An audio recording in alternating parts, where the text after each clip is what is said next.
तो दोस्तों कैसे आप लोग, उम्मीद करते हैं अच्छे होंगे। दोस्तों इस वीडियो में सामान्य अध्ययन प्रैक्टिस सेट पेपर देखने वाले हैं। यह वीडियो बिहार शिक्षक भर्ती 2024 के लिए अति महत्वपूर्ण रहने वाला है, तो आप लोग लास्ट तक जरूर बने रहिएगा। तो चलिए देखते हैं क्वेश्चन नंबर फर्स्ट से। कहता भारतीय मानक समय की आमयोत्तर मानक समय रेखा निम्न में से किस राज्य से गुजरती हैं? तो 31 का होगा डी ऑप्शन। क्या होगा? D option. भारतीय मानक समय की याम्योत्तर 82 डिग्री 30 मिनट पूर्वी देशांतर रेखा है। भारत का मानक समय रेखा कुल 5 राज्यों से गुजरती हैं। भारतीय मानक समय रेखा उत्तर से दक्षिण के क्रम में उत्तर प्रदेश, मध्य प्रदेश, छत्तीसगढ़, ओडिशा एवं आंध्र प्रदेश राज्यों से होकर गुजरती हैं। भारतीय मानक समय रेखा ग्रीनविच समय से 5 घंटा 30 मिनट आगे है। 0 डिग्री देशांतर को प्रधान याम्योत्तर रेखा कहते हैं, जो लंदन के ग्रीनविच से होकर गुजरती हैं। 1 डिग्री देशांतर दूरी तय करने में पृथ्वी को 4 मिनट का समय लगता है।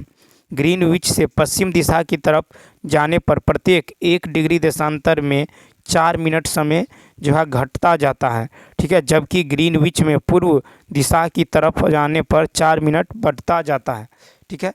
उसके बाद देखिए कि ग्रीनविच में भारतीय मानक समय रेखा 82 degree 30 minute into 4 minute is equal to 330 minute बराबर होता है 5 घंटा 30 मिनट आगे हैं। यानी लंदन में दोपहर 12 बज रहे हो तो इसके पूर्व दिशा में स्थित भारत में 5:30 PM समय होगा। क्वेश्चन नंबर 32 कहता निम्न में से किस राज्य समूह की सीमा बांग्लादेश से नहीं मिलती? तो सी ऑप्शन, त्रिपुरा, मिजोरम, मणिपुर। त्रिपुरा, मिजोरम, मणिपुर राज्य जो है समूह की सीमा बांग्लादेश से नहीं लगती हैं। त्रिपुरा एवं मिजोरम की सीमा बांग्लादेश से लगती हैं, लेकिन मणिपुर की सीमा बांग्लादेश से नहीं लगती हैं। उसके बाद देखिए बांग्लादेश के साथ भारत के 5 राज्यों की सीमा लगती हैं। बांग्लादेश के साथ पश्चिम बंगाल, असम, मेघालय, त्रिपुरा एवं मिजोरम राज्यों की सीमा लगती हैं। भारत की सबसे लंबी सीमा बांग्लादेश से मिलती हैं। भारत एवं बांग्लादेश के बीच सीमा की लंबाई 4096.7 किलोमीटर है। भारत की सबसे छोटी अंतर्राष्ट्रीय सीमा अफगानिस्तान के साथ मात्र 106 किलोमीटर की है। यह सीमा संघ राज्य क्षेत्र लद्दाख के पाक अधिकृत क्षेत्र में है। क्वेश्चन नंबर देखिए 33। अब 33 है कि पूर्वी घाट की निम्नलिखित में कौन पहाड़ी तमिलनाडु में स्थित है? तो 33 का होगा डी ऑप्शन। तो देखिए जावादी पहाड़ी एवं सेवरॉय पहाड़ी पूर्वी घाट की पहाड़ियाँ हैं जो तमिलनाडु में स्थित है। पूर्वी घाट की पालकोंडा पहाड़ी आंध्र प्रदेश में स्थित पूर्वी घाट की पहाड़ियाँ उत्तर से दक्षिण क्रम में इस प्रकार है, जैसे नल्ला मलाई पहाड़ी है, उसके बाद है वेलीकोंडा पहाड़ी, पालगुंडी पहाड़ी और उसके बाद है नगारी पहाड़ी। देखिए तमिलनाडु में स्थित पूर्वी घाट की पहाड़ियाँ उत्तर से दक्षिण क्रम में इस प्रकार है: जवादी पहाड़ी, सेवरॉय पहाड़ी, पंचमलाई पहाड़ी, उसके बाद है सिरुमलाई पहाड़ी। क्वेश्चन नंबर 34 MCT यानी मेन सेंट्रल थ्रस्ट निम्न में किसके बीच में अवस्थित है? तो देखिए MCT का जो फुल फॉर्म होता है मेन सेंट्रल थ्रस्ट बृहद हिमालय एवं लघु हिमालय के बीच जो है अवस्थित है। बृहद हिमालय और लघु हिमालय।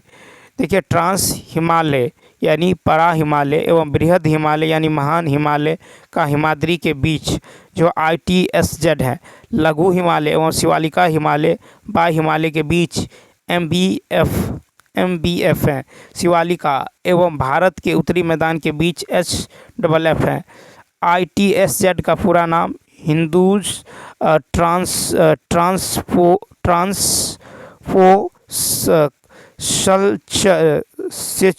देखिए इसका जो है ITSZ का जो है ये होता है INDUS, ठीक है। उसके बाद TSANGPO, उसके बाद होता है SUTUREZONE जोन, ठीक है। उसके बाद MCT का फुल फॉर्म होता है main central thrust. MBF main boundary, ठीक है, मेन बाउंड्री। FALT, उसके बाद होता है FALULT, ठीक है, फॉल्ट। उसके बाद HFF का पूरा नाम होता है हिमालय, ठीक है, फ्रंटल फॉल्ट। क्वेश्चन नंबर देखिए 35। क्वेश्चन नंबर 35 यदि देखें, क्वेश्चन नंबर 35 है कि भारत के निम्नलिखित रामसर स्थल एवं संबंधित राज्य के रूप में कौन सम्मिलित हैं। तो 35 का होगा ई ऑप्शन। क्या होगा? E option. तो देखिए, कोलेरू झील ये आंध्र प्रदेश में है। वेम्बनाड जो है आर्द्रभूमि ये केरल राज्य में स्थित है। रुद्रसागर झील जो है स्थित त्रिपुरा में रामसर स्थल साइट है। उसके बाद दीपोर रामसर स्थल असम में स्थित है। लोकटक झील मणिपुर में है। आर्द्रभूमि वह भू क्षेत्र होता है जिसमें नम एवं शुष्क दोनों वातावरण की जो है विशेषताएं पाई जाती है। आर्द्रभूमि क्षेत्र जो है उथले पानी से ढकी रहती है। आर्द्रभूमि क्षेत्र का जैव विविधता के दृष्टिकोण काफ़ी महत्व है। आर्द्रभूमि क्षेत्रों के संरक्षण एवं विकास के लिए वर्ष 1971 में ईरान के रामसर स्थान पर जो है एक सम्मेलन हुई थी। ठीक है, कब? 1971 में। अब चलिए देखते हैं क्वेश्चन नंबर जो है इससे रिलेटेड फैक्ट कि रामसर सम्मेलन 1971 के अंतर्गत आर्द्रभूमि संरक्षण के लिए प्रावधान किए गए हैं। वर्तमान में भारत में 75 जो है रामसर स्थल है। ठीक है, 75 प्लस समझिए। और कांवड़ ताल झील बेगूसराय भारत में स्थित सिर्फ एक रामसर स्थल है। ठीक है, बिहार के कांवड़ ताल झील को 21 जुलाई 2020 को रामसर स्थल की सूची में शामिल किया गया है। रामसर जो है बिहार के कांवड़ ताल झील को 21 जुलाई 2020 को रामसर स्थल सूची में शामिल किया गया है। फिर है कि रामसर स्थल के रूप में घोषित तिथि के आधार पर बिहार का कांवड़ ताल झील भारत के रामसर स्थलों में 39वां क्रम है। क्वेश्चन नंबर नेक्स्ट, जूट से संबंधित सही तथ्य को पहचान करें। तो 36 का होगा। 36 का जो राइट आंसर होगा ये होगा ए ऑप्शन। क्या होगा? A option. 1, 3, 4। तो देखिए, जूट जो है एक अखाद्य खरीफ फसल है। जूट के लिए आवश्यक उच्च तापमान 25 डिग्री से सेल्सियस से 30 डिग्री सेल्सियस है। जूट के लिए आवश्यक वार्षिक वर्षा 160 सेंटीमीटर से 200 सेंटीमीटर है, जबकि इसकी खेती समय और अधिक वर्षा की ज़रूरत होती है। जूट को भारत का स्वर्णिम तंतु गोल्डन फाइबर ऑफ इंडिया कहते हैं। पश्चिम बंगाल, असम एवं बिहार जूट उत्पादन के प्रमुख क्षेत्र हैं। बिहार में पूर्णिया जिला जो है जूट उत्पादन में राज्य का सबसे प्रमुख जिला है। 37। माजुली नदी द्वीप भारत के किस राज्य में है? बी ऑप्शन, असम में। माजुली नदी द्वीप जो है असम राज्य में स्थित है। माजुली नदी द्वीप ब्रह्मपुत्र नदी पर स्थित है। ब्रह्मपुत्र नदी पर स्थित माजुली द्वीप को विश्व का सबसे बड़ा नदी द्वीप का दर्जा प्राप्त है। वर्ष 1916 में माजुली को जिला का दर्जा दिया गया। क्वेश्चन नंबर नेक्स्ट 38 है कि गंगा के मैदानी क्षेत्र की जलवायु को कोपेन के जलवायु वर्गीकरण के किस वर्ग में आता है? 38 का CWG।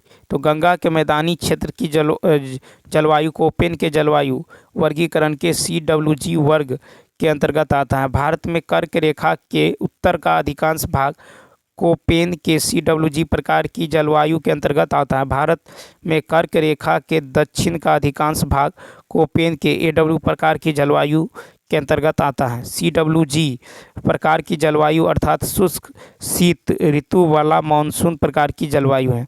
गंगा का मैदान पूर्वी राजस्थान, उत्तरी मध्य प्रदेश तथा उत्तर पूर्वी भारत का जो है अधिकतर क्षेत्र कोपेन के CWG प्रकार की जलवायु के अंतर्गत आते हैं। कोपेन के जलवायु प्रकार में यानी AMW, AS, AW, BSHW, उसके बाद BWSW, CWG, DFC तथा ई प्रकार है। क्वेश्चन नंबर 39 है, वन रिपोर्ट 2021 के अनुसार बिहार के कुल भौगोलिक क्षेत्रफल में वन क्षेत्र की उपस्थिति लगभग कितना प्रतिशत है? तो 39 का होगा ई ऑप्शन। तो देखिए, वन रिपोर्ट 2021 के अनुसार बिहार के कुल भौगोलिक क्षेत्रफल में वन क्षेत्र की उपस्थिति के संबंध में जो है उपर्युक्त में से कोई विकल्प सही नहीं है। भारत राज्य वन रिपोर्ट 2021 के अनुसार बिहार के कुल भौगोलिक क्षेत्रफल में वन क्षेत्र की उपस्थिति लगभग 8% यानी 7.84% है। बिहार का कुल भौगोलिक क्षेत्रफल 94,163 वर्ग किलोमीटर है। बिहार का कुल वन क्षेत्रफल जो है ये 7,380.79 वर्ग किलोमीटर है। बिहार में अति सघन वन क्षेत्र मात्र जो है 333.42 वर्ग किलोमीटर है। बिहार में मध्यम सघन जो है वन क्षेत्र ये 3285.83 वर्ग किलोमीटर है। बिहार में खुला वन क्षेत्र जो है ये 3761.54 वर्ग किलोमीटर है। बिहार में अति सघन वन का क्षेत्र कुल भौगोलिक क्षेत्रफल का 0.35% है और बिहार में मध्यम सघन वन का क्षेत्र कुल भौगोलिक क्षेत्रफल का 3.46% है। बिहार में खुला वन का क्षेत्र कुल भौगोलिक क्षेत्रफल का 3.94% है। वर्ष 2019 से 2021 में बिहार के वन क्षेत्र में 74.80 वर्ग किलोमीटर की वृद्धि हुई है। अब देखिए कि 2019 से 21 में बिहार वन क्षेत्र में लगभग 1.03 की वृद्धि हुई है। क्वेश्चन नंबर 40,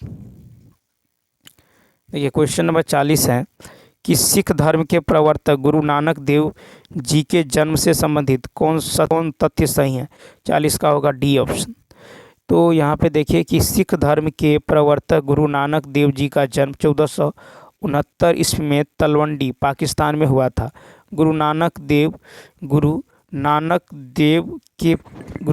जी का पिता का नाम जो है कालू जी मेहता एवं माता का नाम तृप्ता देवी था। गुरु नानक देव जी की मृत्यु 1539 ईस्वी में करतारपुर में हुई थी। सिख धर्म में कुल 10 गुरु थे, ठीक है। और सिख धर्म के 10 गुरुओं का क्रम जैसे गुरु नानक पहले थे, गुरु अंगद दूसरे, तीसरे है गुरु अमरदास, फिर है गुरु रामदास, गुरु अर्जुन देव, गुरु छठे हैं गुरु हरगोविंद, सातवां है गुरु जो है हर राय और आठवें है गुरु गुरु हरकिशन, नौवें है गुरु तेग बहादुर और 10वें है गुरु गोविंद सिंह। 41 कहता है कि कौन इस शर्त पर बंगाल का गवर्नर जनरल बना कि गवर्नर जनरल के साथ साथ प्रधान सेनापति की शक्ति भी यह धारणा करेगा। 41 का सी यानी कॉर्नवालिस, ठीक है। तो 41 का क्या होगा सी ऑप्शन। 41 का जो है सी ऑप्शन क्या होगा राइट होगा। कॉर्नवालिस इस शर्त पर गवर्नर जनरल होना स्वीकार किया कि गवर्नर जनरल के साथ साथ जो है प्रधान सेनापति भी रहेगा। कॉर्नवालिस ने यह शर्त भी रखा कि आवश्यकता पड़ने पर वह गवर्नर जनरल की काउंसिल के बहुमत को भी जो है नकार सकता है। ब्रिटिश पार्लियामेंट ने 1786 में एक्ट बनाकर गवर्नर जनरल को प्रधान सेनापति का भी अधिकार दिया और यह प्रावधान कर दिया कि विशेष परिस्थितियों में गवर्नर जनरल अपने काउंसिल के बहुमत की उपेक्षा कर सकता है। कॉर्नवालिस 1786 से 1793 तक गवर्नर जनरल ऑफ बंगाल पद पर रहा था। 42 है कि किसे लोकहितवादी उपनाम से भी जाना जाता है। C option Gopal Hari Deshmukh. गोपाल हरि देशमुख को लोकहितवादी उपनाम से भी जाना जाता है। गोपाल हरि देशमुख का जन्म महाराष्ट्र में हुआ था।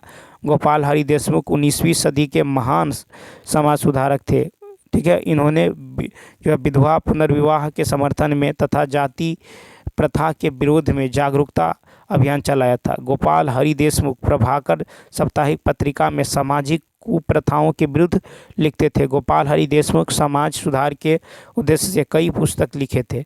जाति भेद गोपाल हरि देशमुख की एक चर्चित रचना है।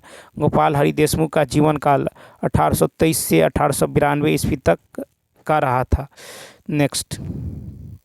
नेक्स्ट है कि बंगाल में धर्म सभा नामक संगठन के संस्थापक कौन थे। सी ऑप्शन राधाकांत देव। धर्म सभा नामक संगठन में संस्थापक राधाकांत देव थे। राधाकांत देव ने 1830 ईस्वी में कलकत्ता में धर्म सभा को स्थापित किया था, ठीक है। राधाकांत देव सामाजिक सुधार के इन कदमों के विरुद्ध थे जो हिंदू समाज के पारंपरिक नियमों एवं मान्यताओं तक जो कुठाराघात कर रहे थे। राधाकांत देव मुख्य रूप से राजा राम मोहन राय के सुधार आंदोलन के विरुद्ध थे। राधाकांत देव सती प्रथा के समर्थक थे। क्वेश्चन नंबर देखिए 44। क्वेश्चन नंबर 44 है कि निम्न को कालक्रम के आधार पर पहले से बाद के रूप में बताएं। तो 44 का होगा सी ऑप्शन यानी 2, 1 और 3 यानी नेहरू रिपोर्ट, फिर होगा आपको जिन्ना का 14 सूत्री मांग और लास्ट में होगा गांधी जी की 11 सूत्री मांग। तो 14 का सी ऑप्शन। तो देखिए कि नेहरू रिपोर्ट 1928 ईस्वी में आया था। जिन्ना का जो है 14 सूत्री मांग ये 1929 का है, और गांधी जी का 11 सूत्री मांग 1930 का है। ठीक है। अब देखिए कि भारत सचिव लॉर्ड बेकनहेट के चुनौती के जवाब में मोतीलाल नेहरू की अध्यक्षता में समिति मई 1928 में गठित की गई। नेहरू रिपोर्ट को मुस्लिम लीग के नेता मोहम्मद अली जिन्ना ने मुस्लिम हितों के विरुद्ध जो है जताया था। अब देखिए कि गांधी जी ने मार्च 1930 में दांडी यात्रा शुरू करने के लिए पहले अपने 11 सूत्री मांग ब्रिटिश सरकार से की थी। ठीक है। और मोहम्मद अली जिन्ना ने नेहरू रिपोर्ट के विरुद्ध अपना 14 सूत्री शर्तों का मांग जो है मार्च 1929 में जारी किया। क्वेश्चन नंबर 45 है कि 1857 के विरुद्ध का नेतृत्व बेगम हजरत महल द्वारा कहाँ किया गया था? 45 का सी ऑप्शन, लखनऊ। तो 1857 के विद्रोह का नेतृत्व बेगम हजरत महल द्वारा लखनऊ में किया गया था। कानपुर में इस विद्रोह का नेतृत्व नाना साहब द्वारा किया गया था। फतेहपुर में इस विद्रोह का नेतृत्व अजीमुल्लाह ने किया था। झांसी में नेतृत्व रानी लक्ष्मीबाई द्वारा किया गया। इलाहाबाद में नेतृत्व लियाकत अली द्वारा किया गया था। बिहार में 1857 के विद्रोह के नेता बाबू वीर कुंवर सिंह थे। क्वेश्चन नंबर देखिए 46। नेक्स्ट क्वेश्चन है कि भारतीय स्वतंत्रता संग्राम के क्रांतिकारी घटनाओं में काकोरी कांड कब की घटना थी? 46 का होगा ए, 1925। तो देखिए काकोरी कांड 9 अगस्त 1925 की घटना है। 9 अगस्त 1925 को जो है 8 टाउन सहारनपुर लखनऊ पैसेंजर से सरकारी खजाना को क्रांतिकारियों ने काकोरी स्थान पर लूट लिया। इस घटना को काकोरी कांड के नाम से जाना जाता है। काकोरी कांड के आरोप में अनेक गिरफ्तारियां हुई थी। काकोरी कांड के आरोप में 4 क्रांतिकारियों राम प्रसाद बिस्मिल, राजेंद्र लाहिड़ी, रोशन सिंह एवं अशफाक उल्लाह खां को फांसी दे दी गई। हाल ही में उत्तर प्रदेश सरकार के द्वारा इस काकोरी कांड का नाम बदलकर काकोरी ट्रेन एक्शन कर दिया गया। नेक्स्ट, आज़ाद दास्ता का प्रथम बार गठन कहाँ किया गया था? C option, Nepal.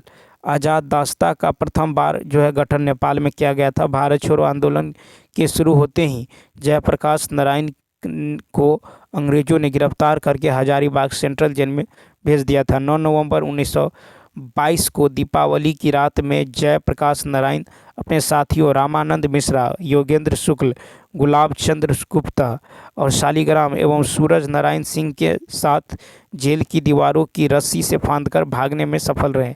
जेल में भागकर जयप्रकाश नारायण नेपाल चले गए थे। जेल से भागकर नेपाल में जयप्रकाश नारायण अपने सहयोगियों की मदद से आज़ाद दास्ता नामक जो क्रांतिकारी दल का गठन किया और 1943 में आज़ाद दास्ता का पहला प्रशिक्षण शिविर की शुरुआत प्रशिक्षक सरदार नित्यानंद के निर्देशन में नेपाल के राजविलास जंगल में शुरू किया गया।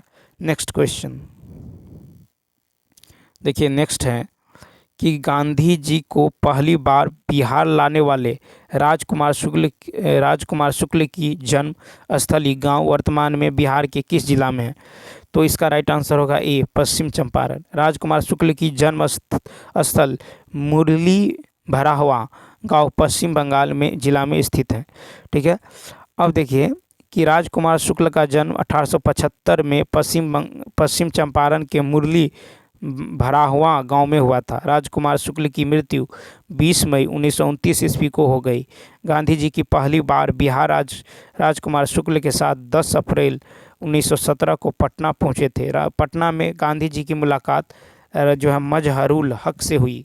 मुजफ्फरपुर में गांधी जी का स्वागत जेबी कृपलानी ने किया था। मुजफ्फरपुर में जेबी कृपलानी एक कॉलेज में शिक्षक थे। क्वेश्चन नंबर 49 है कि विधान परिषद की संरचना का उल्लेख संविधान के किस अनुच्छेद में है? 49 का बी। तो देखिए विधान परिषद की संरचना का उल्लेख संविधान के अनुच्छेद 171 में है। अनुच्छेद 170 में विधानसभा की संरचना का उल्लेख है। अनुच्छेद 172 में राज्य के विधानमंडल के सदनों की अवधि का उल्लेख है। अनुच्छेद 173 में विधानमंडल की सदस्यता के लिए अर्हता का उल्लेख है। 174 में अनुच्छेद 174 में राज्य के विधानमंडल के सत्र 17वां और विघटन से संबंधित बातों का उल्लेख है। अनुच्छेद 175 में राज्य विधान मंडल में सदन या सदनों में राज्यपाल के अभिभाषण संदेश भेजने के राज्यपाल के अधिकार का उल्लेख। अब देखिए क्वेश्चन नंबर 50। देखिए क्वेश्चन नंबर 50 है कि भारतीय प्रतिभूति एवं विनिमय बोर्ड की स्थापना कब हुई थी? B option 1988। भारतीय प्रतिभूति एवं विनिमय बोर्ड सेबी की स्थापना 12 अप्रैल 1988 को एक कार्यकारी निकाय के रूप में जो है की गई थी। 12 अप्रैल 1988। 30 जनवरी 1992 को इसे सेबी अधिनियम 1992 द्वारा संवैधानिक दर्जा दिया गया। यह एक नियामक संस्था है, इसका मुख्यालय मुंबई में है। यह वित्त मंत्रालय भारत सरकार के अंतर्गत प्रतिभूति मामले का एक नियामक संस्था है। नेक्स्ट क्वेश्चन कहता है एक पिन पहले 20 मीटर की दूरी 6 सेकंड में तय करती है और फिर अगली 30 मीटर की दूरी 4 सेकंड में तय करती है, तो वस्तु की औसत चाल क्या है? तो औसत चाल बराबर क्या होता है? कुल दूरी बट्टा कुल समय। तो ये होगा 20 + 30 और बट्टा में 6 + 4 यानी कितना होगा? 50 और बट्टा में 10 कट के कितना होगा? तो 5 मीटर पर सेकेंड, यानी सी ऑप्शन 51 का सी। नेक्स्ट क्वेश्चन देखिए। अब देखिए क्वेश्चन नंबर जो है 52 है कि 20,000 पर 2 वर्ष में प्राप्त साधारण ब्याज और चक्रवृद्धि ब्याज का अंतर इतना है। तो कहता है ब्याज की वार्षिक दर क्या है? तो देखिए 2 वर्ष तो चक्रवृद्धि ब्याज और साधारण ब्याज में अंतर क्या होता है? PR²/100²। ठीक है, ये आपको पता है 800। कितना है? 800। और P का मान दे दिया गया है, प्रिंसिपल का मान दे दिया गया है। तो देखिए प्रिंसिपल का मान है 20,000। कितना है? तो 20,000 × R²/100² बराबर कितना है? यह है 800। ठीक है, तो यहाँ पे देखिए 4 0 से 4 0 खत्म, फिर ये कट जाएगा 2 चौका 8 यानी 400। तो कितना होगा? √400 यानी कितना होगा? तो 20%। यानी क्या होगा? तो 52 का सी ऑप्शन। क्या होगा? तो 52 का होगा सी ऑप्शन। क्वेश्चन नंबर देखिए 83। नेक्स्ट क्वेश्चन है कि राम किसी वस्तु के अंकित मूल्य पर 10% की छूट देता है, फिर भी उसे 12.5% का लाभ होता है। कहता है यदि उस वस्तु को अंकित मूल्य पर ही बेचता है तो उसे कितना का लाभ होता है? ठीक, अब यहाँ पे जो है आप क्या कीजिए, तो MP और CP में रेशियो निकाल लीजिए। ठीक है, MP और CP में रेशियो निकाल ले। तो MP और CP में यदि आप रेशियो निकालिएगा तो क्या होगा? तो देखिए अंकित मूल्य पर 10% की छूट दिया जाता है, तो ये हो जाएगा कितना? तो MP होगा आपको यानी CP होगा 90 और लाभ होता है 112.5 112.5। ठीक है, ये दशमलव उड़ाएंगे तो यहाँ क्या होगा? 0। ठीक है, क्या होगा? 0। अब यदि काटेंगे तो देखिए 5 दूनी 10, 5 × 10 = 5 = 25, फिर ये कट जाएगा आपको 18 × 5 = 90। ठीक, फिर 5 से दीजिए तो 5 चौका 20, 5 × 25, इधर हो जाएगा 5 × 3 = 15, 5 × 6 = 30। ठीक है, फिर यदि काटेंगे 45 और 36, 9 × 5 = 45 और 9 चौक 36। अब यदि कहता है कि उसको जो है किस पे बेच दे? अंकित मूल्य पर ही बेच दे, तो सेलिंग प्राइस अब हो जाएगा 5 और CP हो जाएगा आपको 4। ठीक है, तो कहता है उसे कितना लाभ होता है? तो देखिए 5 में से 4 गया तो 1 का लाभ होता है, तो 5, तो यहाँ हो गया आपको 1 × 100 अब बट्टे में CP कितना है? 4, ये कट के कितना होगा? 25%। कितना होगा? 25%। 25% कहे तो सी ऑप्शन। ठीक है, अब चलिए देखते हैं क्वेश्चन नंबर जो है नेक्स्ट है कि 2 संख्याओं का अंतर 45 है। जब बड़ी संख्या के 20% को छोटी संख्या के 35% में जोड़ा जाता है तो हमें योग 31 प्राप्त होता है। तो देखिए 2 संख्या का अंतर दे दिया गया है, A - B कितना है? 45 है। ठीक है, फिर कहता है जब बड़ी संख्या के 20% को छोटी संख्या के 35% में जोड़ी जाती हैं तो योग 31 प्राप्त होता है। कितना? 31। तो देखिए 20 × 5 = 100, फिर देखिए 5 से काटेंगे तो 5 × 7 = 35, 20 × 5 = 100, 20 × 5 = 100, 7 × 5 = 35, यानी ये हो जाएगा A/5 प्लस ये हो जाएगा 7B/20 बराबर कितना? तो ये है 31। बराबर कितना है? तो 31। यानी एलसीएम लेंगे तो कितना होगा 100, तो ये होगा 20 पंचे 100, तो 20A प्लस फिर देखिए 20A और 20 पंचे 100 यानी 35B बराबर कितना होगा, बराबर होगा 31, बराबर 31। ठीक है, बराबर होगा आपको 31। तो 20A plus 35, 20A plus 35B, 20A देखिए 20A प्लस 35B बराबर बराबर कितना था 31, और इसका एलसीएम कितना था, तो एलसीएम था आपको इस 54 का जो है एलसीएम लिए थे, तो यहाँ पे जो है एलसीएम कितना हो गया था, तो देखिए यहाँ पे जो है ए बाई क्या था, तो 20%, तो 20 पंचे 100, उसके बाद देखिए 35%, तो 35/100 यानी 5 सत्ते 35, 20 पंचे 100 यानी एलसीएम कितना था 100, तो ये हो गया 3100। ठीक, और अंतर दे दिया गया है ए माइनस बी बराबर कितना 45, ए माइनस बी बराबर 45 दे दिया गया है। तो यहाँ पे यदि ए बराबर क्या होगा 45 प्लस बी, ए बराबर इस बी को इधर ले जाएंगे तो ए बराबर हो जाएगा 45 प्लस बी। अब ए के जगह यदि 45 प्लस बी रखेंगे तो यहाँ पे हो जाएगा कितना 0, देखिए 5 दूनी 10, 4 दूनी 8, 1 9 और इतना यानी कितना 900 जो है कितना होगा, तो 900 प्लस देखिए ये हो जाएगा 900 प्लस 20B। ठीक है, 900 प्लस 20B अब प्लस में 35B, प्लस में 35B बराबर कितना 3100, बराबर होगा 3100। ठीक है, 3100, इस 900 को उधर ले जाएंगे तो 3100 में से 9 घटाएंगे 0 0, फिर 11 में से 9 गया तो कितना होगा, अब देखिए 11 में से 9 गया तो ये हो जाएगा 2, ये हो जाएगा कितना 2200। ठीक, कितना होगा 2200। अब 20B और 35B को जोड़ेंगे तो ये हो जाएगा 55B, कितना होगा, तो ये हो जाएगा 55 बी का मान, तो 2200 बटा में 55, तो ये 11 दूनी 22, 11 पच्चे 55, 5 चौका 20, 40, तो बी का मान कितना निकल गया, बी का मान निकल गया आपको 40। ठीक, बी का मान 40। अब ए का मान निकाल लीजिए, तो ए का मान कितना हो जाएगा, अब यदि बी के जगह यहाँ पे 40 रखेंगे तो इसको गुना करेंगे तो हो जाएगा 0। ठीक है, क्या होगा, तो 40 से गुना करेंगे तो 0, 5 चौका 20, ठीक है 5 चौका 20, 4 तिया 12, 13 14 यानी 1400। इसको घटाएंगे तो देखिए ये हो जाएगा आपको 0 0।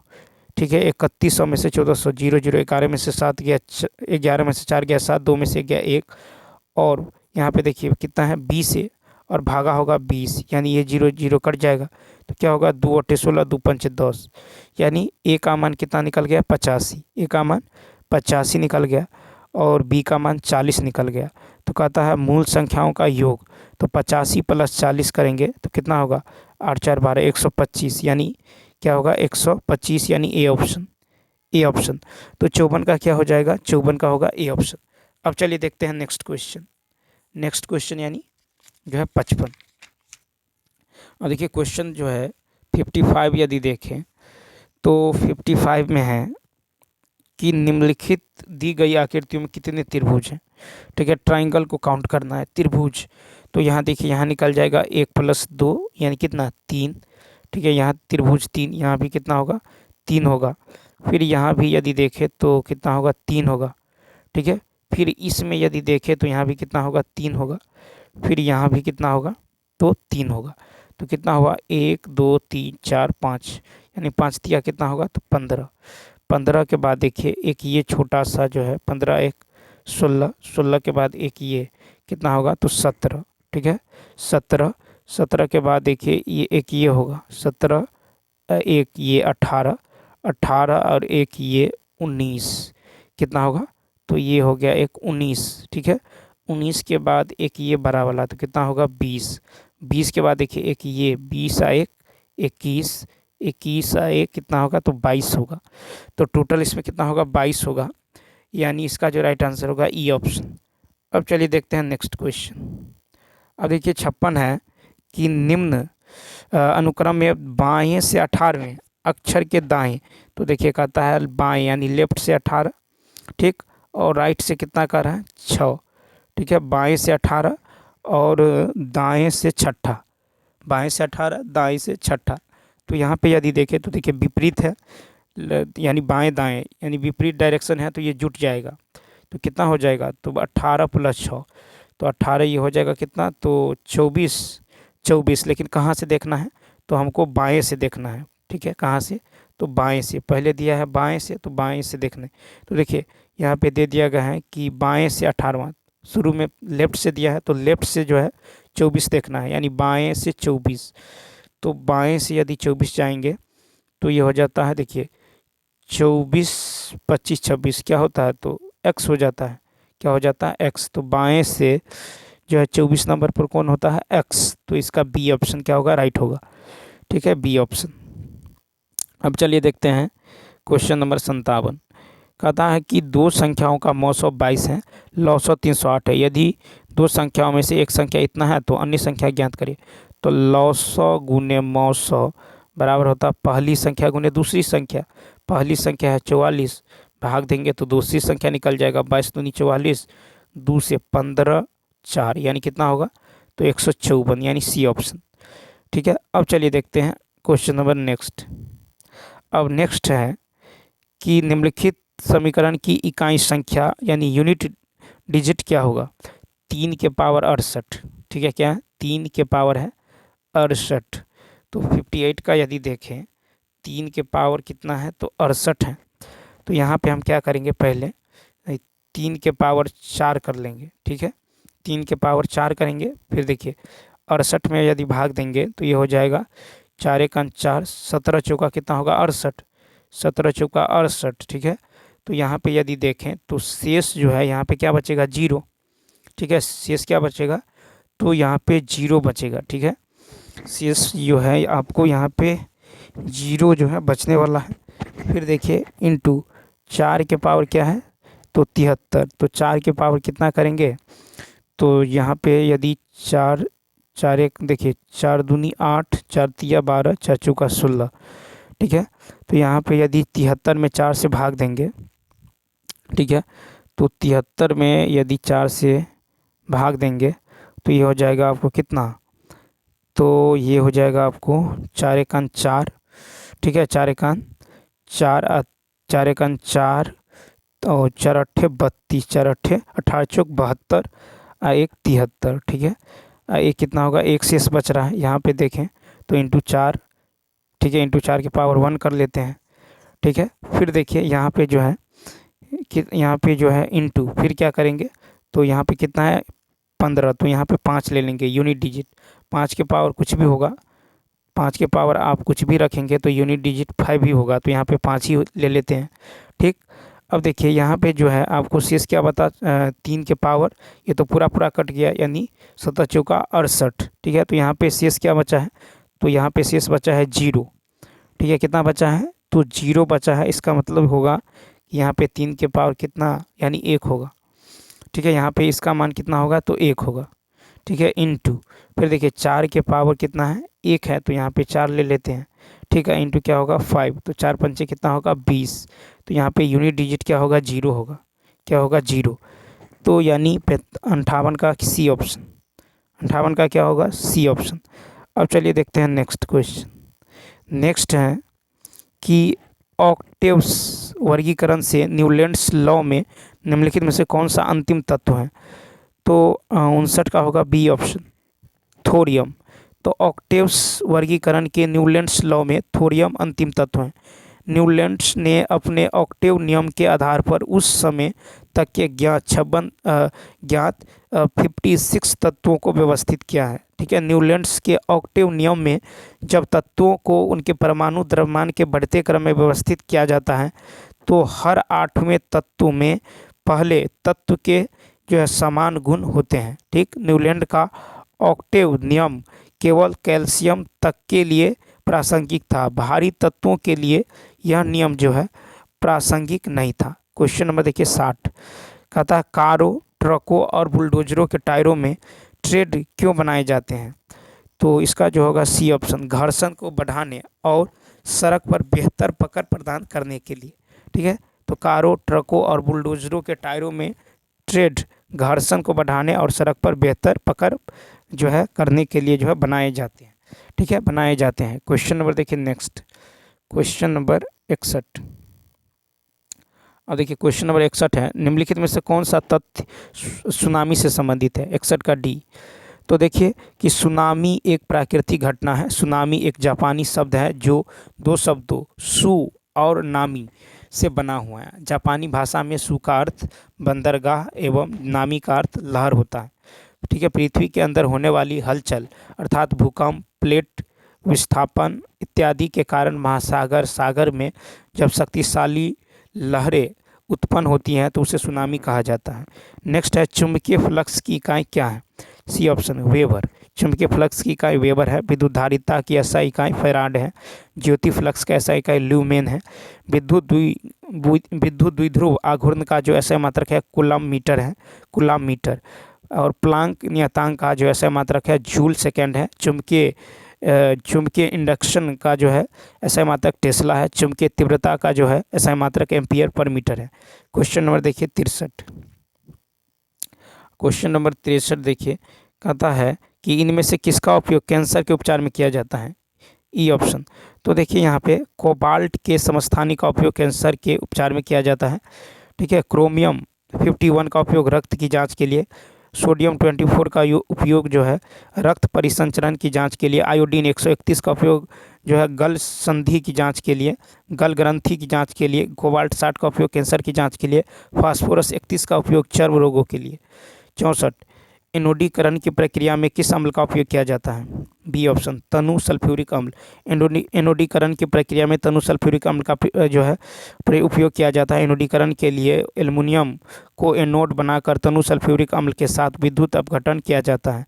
एनोड पर उत्सर्जित ऑक्सीजन गैस एल्युमिनियम के साथ अभिक्रिया करके ऑक्साइड की मोटी परत बनाती है। लोहे एवं इस्पात को जंग से सुरक्षित रखने के लिए उन पर जस्ते की परत चढ़ाने को यसद लेपन कहते हैं। अब देखिए कि मिश्र धातु में यदि कोई धातु जो है पारद हैं तो मरकरी हैं, यानी तो मिश्र धातु की जो है अमलगम होते हैं। क्वेश्चन नंबर देखिए 65 है, नवजात बच्चे के शरीर में लगभग कितनी हड्डियां होती हैं? 65 का होगा ए, लगभग यानी 300 हड्डियाँ। नवजात बच्चों के शरीर में लगभग 300 हड्डियाँ होती हैं। अस्थियों में ओशिन प्रोटीन पाई जाती हैं। लंबी अस्थियों के सिरों पर लचीली संधि गठियाँ कार्टिलेज की बनी होती हैं। बाल्यावस्था में उपस्थित का विकास की जो है केंद्र कार्टिलेज होता है। अस्थियाँ जो है ये पेरिओस्टिज्म वाहिकाएं झिल्ली से ढकी रहती हैं। मानव के शरीर के हाथ में सबसे अधिक अस्थियां होती हैं। मानव शरीर के सबसे मजबूत अस्थियां जबड़े की अस्थि होती हैं। गर्दन में हड्डियों की संख्या 7 होती है। मेरुदंड में हड्डियों की संख्या 33 होती है। नेक्स्ट है कि कौन सा पौधों की वृद्धि मापने के लिए उपयुक्त उपकरण है? 66 का बी, यानी क्रेस्कोग्राफ। ठीक है, पौधों की वृद्धि मापने के लिए उपयुक्त जो है उपकरण क्रेस्कोग्राफ है। क्रेस्कोग्राफ का निर्माण सर्वप्रथम जेसी बोस ने किया था। और बोलोमीटर का उपयोग जो है ऊष्मीय विकिरण को मापने के लिए किया जाता है।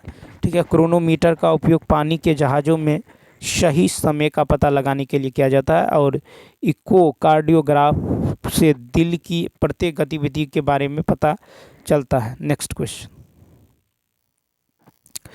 नंबर देखिए 67 है कि भारत की पहली क्षेत्रीय एआई न्यूज एंकर लिसा को कहाँ लॉन्च किया गया? तो 67 का होगा सी ऑप्शन। क्या होगा? C option. तो देखिए जो है भारत की पहली क्षेत्रीय एआई न्यूज एंकर लिसा को ओडिशा से लॉन्च किया गया। कहाँ से? ओडिशा।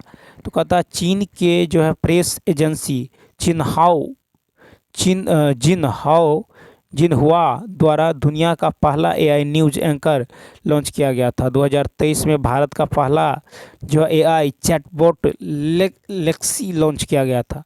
फिर है कि गूगल ने बार्ड नामक एआई चैटबॉट लॉन्च किया है। 68 है, किस राज्य सरकार ने महिलाओं के लिए लाडली बहन योजना शुरू की है?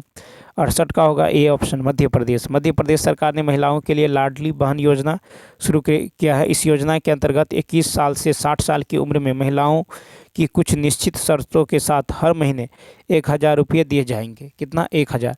निपुण बिहार योजना का संबंध शिक्षा से संबंधित है। ठीक है, आओ बिहार योजना का उद्देश्य बिहार में नई औद्योगिक इकाई और तकनीकी संस्थानों की स्थापना और निवेश को प्रोत्साहित करते हैं। ठीक है, आपकी बेटी योजना राजस्थान से संबंधित है। ठीक है, न्यूनतम आय की गारंटी विधेयक विधानसभा में पारित करने वाला देश का पहला राज्य राजस्थान बन गया है। Question number 69। अब देखिए क्वेश्चन नंबर 69 है कि राष्ट्रमंडल खेल 2022 में भारत ने कितने स्वर्ण पदक जीते हैं? 69 का होगा बी 22। तो राष्ट्रमंडल खेल 2022 में भारत ने 22 जो है स्वर्ण पदक जीते हैं।